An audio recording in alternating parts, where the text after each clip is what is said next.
You spent hours, maybe even days on this painting, and something just feels off. And you're asking yourself, should I even finish this painting? Is this painting even worth finishing? Should you push through and see where it goes or just start fresh? Well, let me tell you, every artist feels this way and goes through this. And I'm here to help you decide today whether it's time to keep going or let go and move on. So if you're facing that dreaded creator block and you can't decide what to do next, I'm going to share with you what I am currently working on now. This is the painting that I'm stuck on, and I will tell you why. A year ago, before I went through the art program that I was going to go through and decided I wanted to learn how to paint, even though I have a solid foundation in art and drawing and just even the fundamentals of art, I wanted to learn how to paint. And even though I'm really happy with a lot of things going on in this painting, and this is just the underpainting, by the way, this is like literally layer 2. This is the painting that I'm recreating. And there's a lot of things I love about this painting, especially the impressionistic, fun style, the pops of color, all that.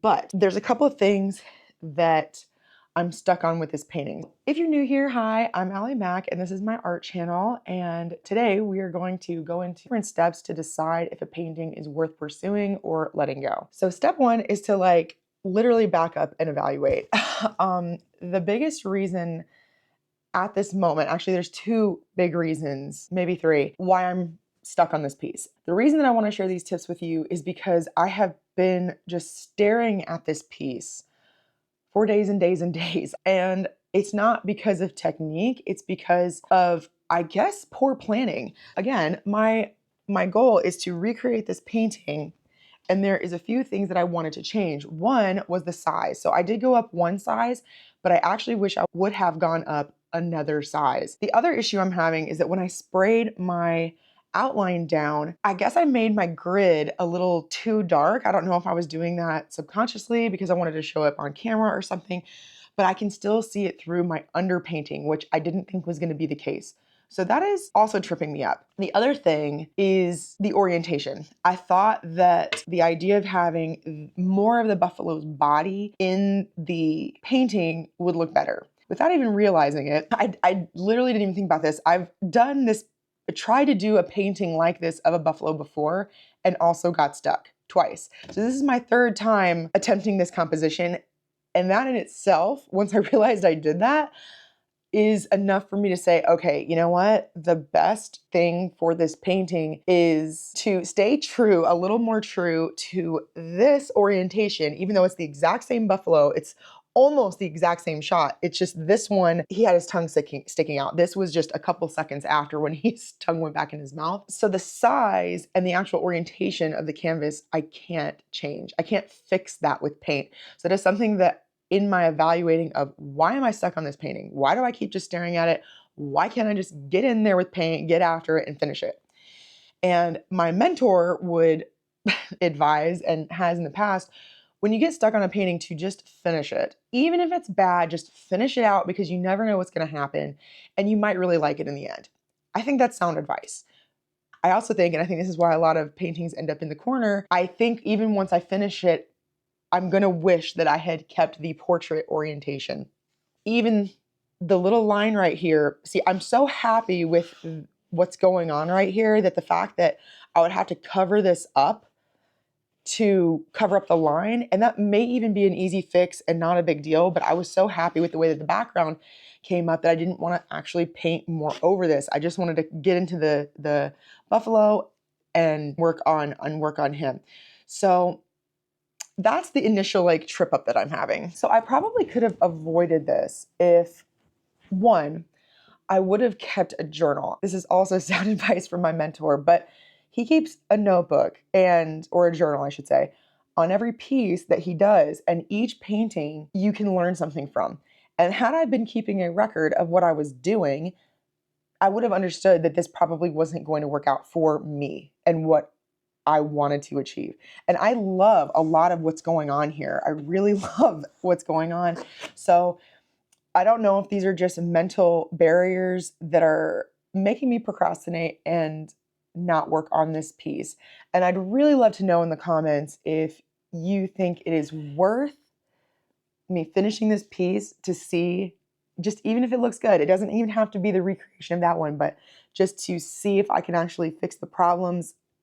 Really, the only problem that needs to be fixed are the grid lines showing through, and then the orientation and the size is not a technical problem; it's just a preference.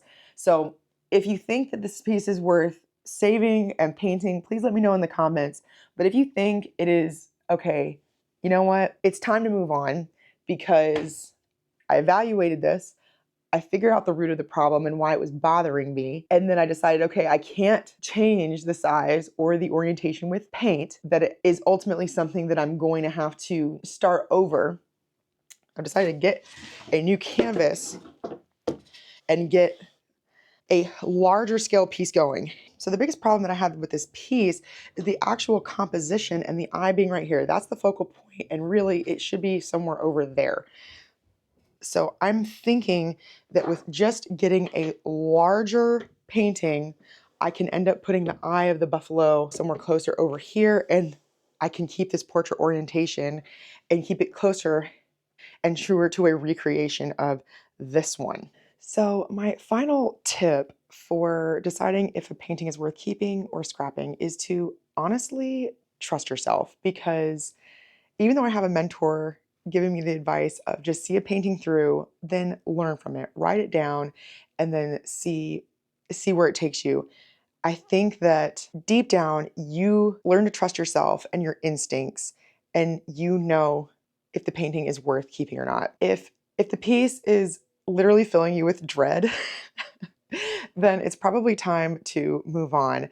But if there's still a flicker of excitement and you're like, yeah, I think I can resolve these issues, and maybe it's not perfect, but it's like a happy accident and it's going to end up being beautiful even though it wasn't exactly what you planned out. So once again, let me know down in the comments if you think that I should still finish that first piece, even just to see if it's as good as or better than the one that I'm going to end up starting over.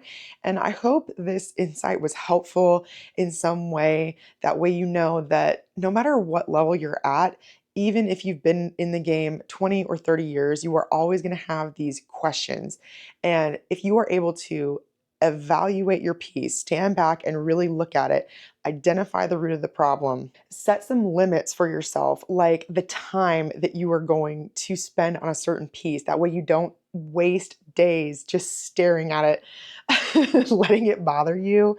That will really help with just your productivity and honestly your decision making. Giving yourself a deadline will definitely help. Then, of course, writing all this down in a notebook. That way each painting is a learning experience and you are able to take something from it, even if it is a failure. I think probably our failures are our best teachers, and we can really gain a lot from that. And again, trust yourself. You know better than anyone your personality type and what is going to make you happy.